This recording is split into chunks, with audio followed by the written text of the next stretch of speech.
What's up, everybody? It's your boy Phil Shocker, the Nice Hedgehog here with our Week 3 team builder of the LCD. We will be taking on Coach Tay and the South Texas Slowpokes. I believe that was their team name.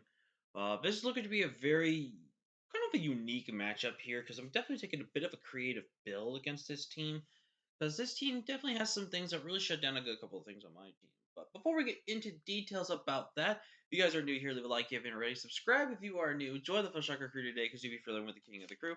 And with that being said, let's go ahead and get into the team builder. If you guys didn't check out last week, I'm gonna give you spoiler results of 3, 2, 1. Go ahead and skip ahead to about a minute or so in this video. But we picked up a W last week. This is a 9-week season, top 6 make playoffs. So that win last week was very, very big for us. And it was actually a pretty good win on our end. We played very, really well. And I definitely think we did an exceptional job. Shoutouts to Reggie Lecky and Houndoom, but MVP goes to Houndoom for some of the great plays we did with Houndoom, and proving why it is a good mega in this format. But anyways, that was week 2. Let's get to week 3. So my opponent's team, Tay here, has Snorlax, Beware, Jirachi, Seismitoad, Mega Diancie, Rotom Fan, Dusclops, Moltres, Zarude, Muck, and Altaria. Now, looking at this matchup, it's very, very rough. He does have 2 normal types, and both of these normal types can run very scary abilities against my team. There's actually the option to run Scrappy, and there's the option to run Pixelate as a potential move. The reason why I say potentially Pixelate is because of the fact that I do have a Dragon type that does not like having Pixelate boosted attacks, and I also do have a Fighting type that doesn't really like the Pixelate boosted attacks. So, very much of a weird matchup here, but nonetheless, I think it's a team that we can definitely use some work with. I definitely think we have some good chances in this matchup. So looking at what I'm expecting, I kind of don't see Altaria coming. Actually, let's check a look real quick at one move. Does Altaria learn the one move that I am thinking it learns? It does learn Hurricane, so if he does bring it, could be a Primordial C set, which could basically just shut down Mega Houndoom and be able to spam hurricanes against me. So there's that, I guess. There's a possibility of that. Muck, I don't really think it comes. I don't think it's that good against my team. Zarude, I feel like has a 50-50 matchup. Like, it's not bad against me, but it's also not the greatest versus me. So there was that. Moltres definitely has a good possibility of a potential showing in this matchup, definitely for what it can do. And Dusclops definitely as well. But Dusclops does have to be kind of careful, though I do have a good Ghost and Dark against it. And plus, I do have some things I can kind of just be able to take advantage of it potentially wanting to try to burn me. But I can definitely see that thing most likely being a regenerator Pokemon for him in this matchup. So the option to not be able to get intel on me would be really, really good. For the main 6 I expect, I actually think his double normal has a very good matchup against me. Like, I really kind of struggled to switch in on his double normal. I do expect potentially either Scarf and or Banded Beware. Beware is not going to be able to run Fluffy in this matchup unless he really thinks Fluffy is entering. Because again, Fluffy was Beware's own signature, one of the few mons that got the signature ability in Fluffy, which you guys don't know, ups your defense, but makes you basically have a fire type weakness. So even though, yes, he can still have a fighting type weakness, that fighting type weakness is not as bad. It basically then picks up a fire weakness, essentially, to where it takes a ton of more damage from being hit by a fire type move. So there is that. But he could also choose to run something else that's not Fluffy. But he very well could run Fluffy this matchup. Snorlax is very annoying defensively for my team. If he brings like a somewhat standard like Curslax set where it's pretty much heavily invested in both defenses instead of HP, or he just brings more like a Spadef, more specially defensive set with like max HP and all that, it's very annoying. Jirachi definitely is a very annoying mon. I do not expect AV regen Jirachi though this matchup. I expect something more like around some support Jirachi with Thunder Wave, just because of the fact that Thunder Wave is very annoying for my team, and overall it can definitely provide some issues for my team if I am not careful. So there is that as well. And last but not least is Rotom Fan. I think Rotom Fan's utility in this matchup, plus its overall typing of just electric flying, is really, really good against my team entirely. So I think it's a really good Pokemon in this matchup, and I really think it's going to be able to provide a very good uniqueness to it. Uniqueness, that's a word. A really good team to it. So those are the 6 I'm expecting to bring. Again, there's a possibility we could see the Dusclops. Some chances that now I saw that Hurricane, maybe Altaria with Primordial C or something. Yeah, I could even see Cybertoad carry Primordial C. Actually, I skipped right over Cybertoad. Aside I think comes because he's gonna probably expect me to potentially want to bring my Regieleki in some ways. Because you look at this man's team, Regieleki can kind of really just go in with Refrigerate, so he kind of is forced to bring this Pokemon.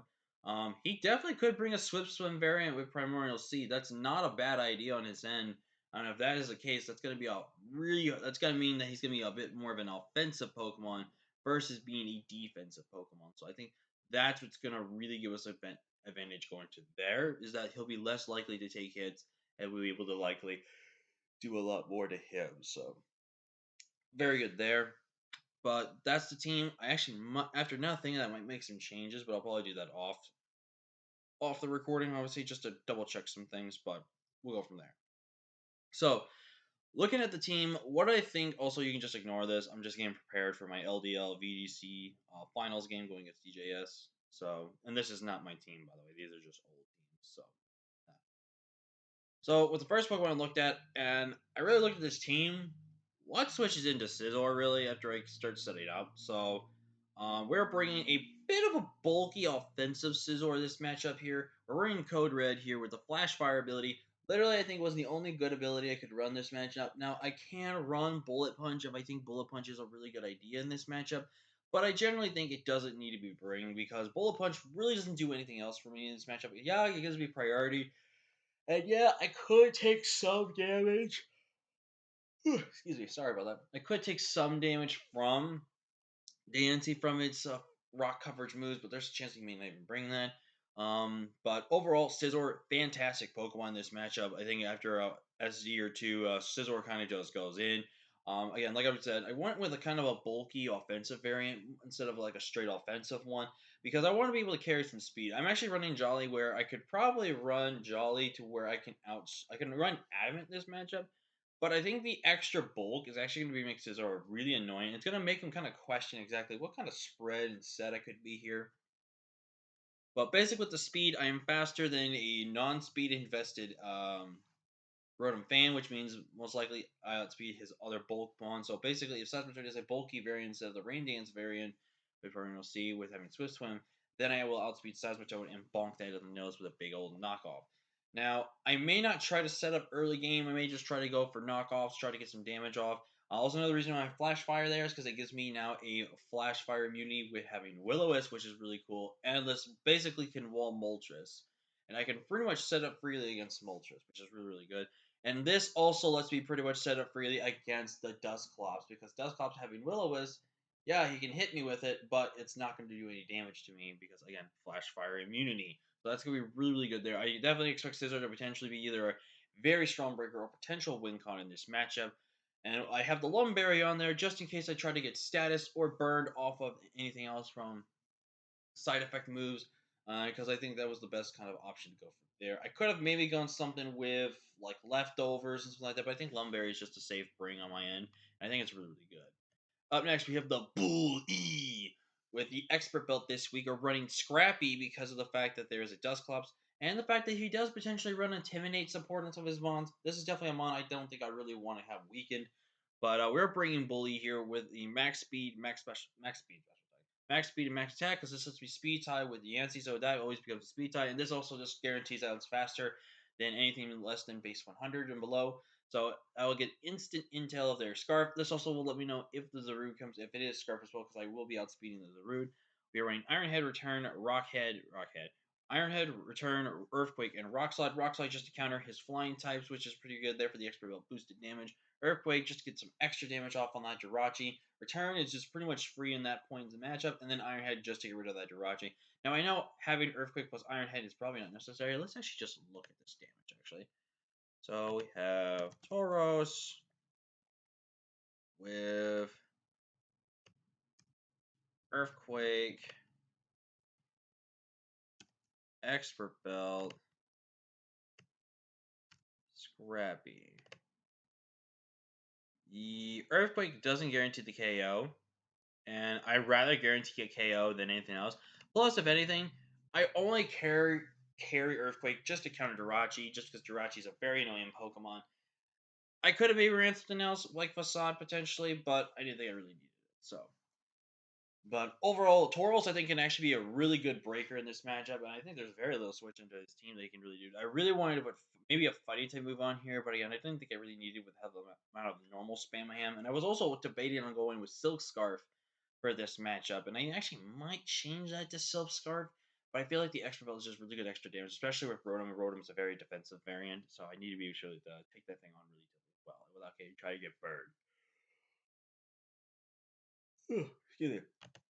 Now, this I think is going to be a sad thing. A lot of people may not think I'm going to run because of the fact that, again, electric being a big problem. But we're going with a Flame Orb Guts Gyarados this week. Boy, good old Tsunami, Power Whip, and Waterfall pretty much check everything on my opponent's team except for Zarude.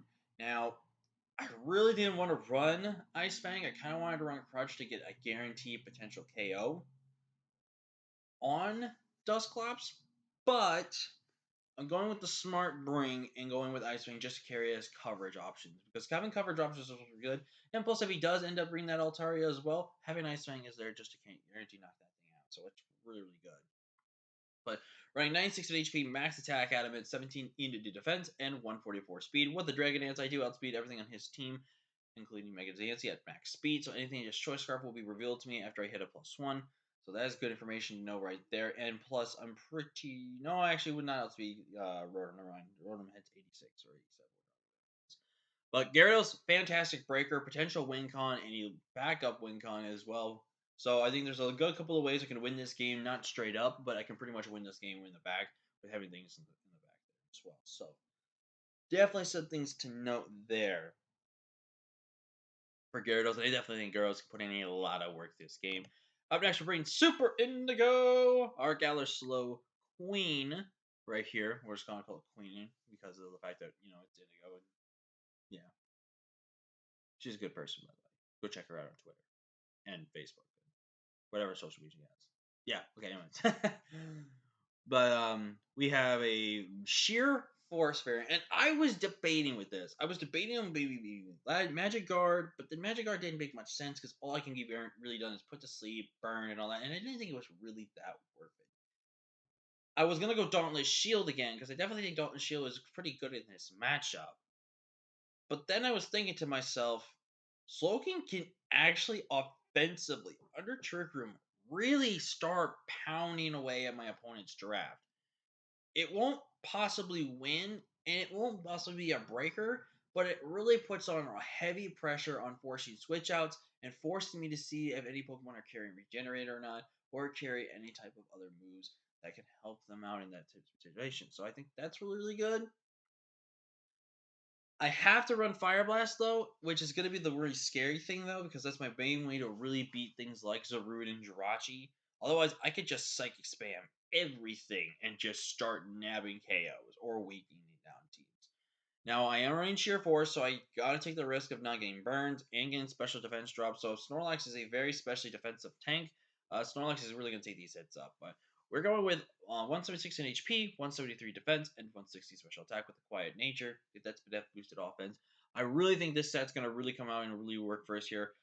Dauntless Shield still works too, but I think this overall was probably the better bring, and I think it's gonna definitely work out for us here. Coming up next, we have El Toro Atabubulu here, and I might, keyword might, switch this set up potentially. Because now that I just know, well, maybe just the item. Because now that I know there's a possibility I could face a Primordial Sea Swift Swim Poly Seismitoad, I know for a fact that all he has to carry against my team is water, ground, and then have coverage. And I do think a Sludge Wave or Sludge Bomb could be a coverage, and then he could just run Stealth Rocks if you want on that set. So I might switch this to Kiba Berry. I think that's the only. I'm gonna risk it. Now I'll explain Horn Leech first, but I'll go over the set. El Toro's coming back again, pretty much the same ability. Now, am I gonna be pretty much running the same ability on top of Boo every single week? I don't want to, because that's just gonna make it predictable when I bring it. But I see this option of Bulu really just going in this matchup. I really think Bulu can honestly really just claim KOs as it goes by, which I think is really, really important. And I'm going with an SD variant instead of just going 4 attacks or protect 3 attacks type of thing. And I was really debating on this set, but Swords has pretty much I can get it off for free against a few things on their team, which is really really good.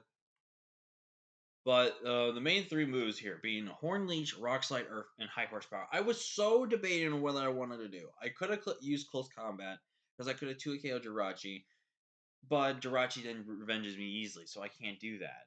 So I have to run High Horsepower in order to counter Jirachi.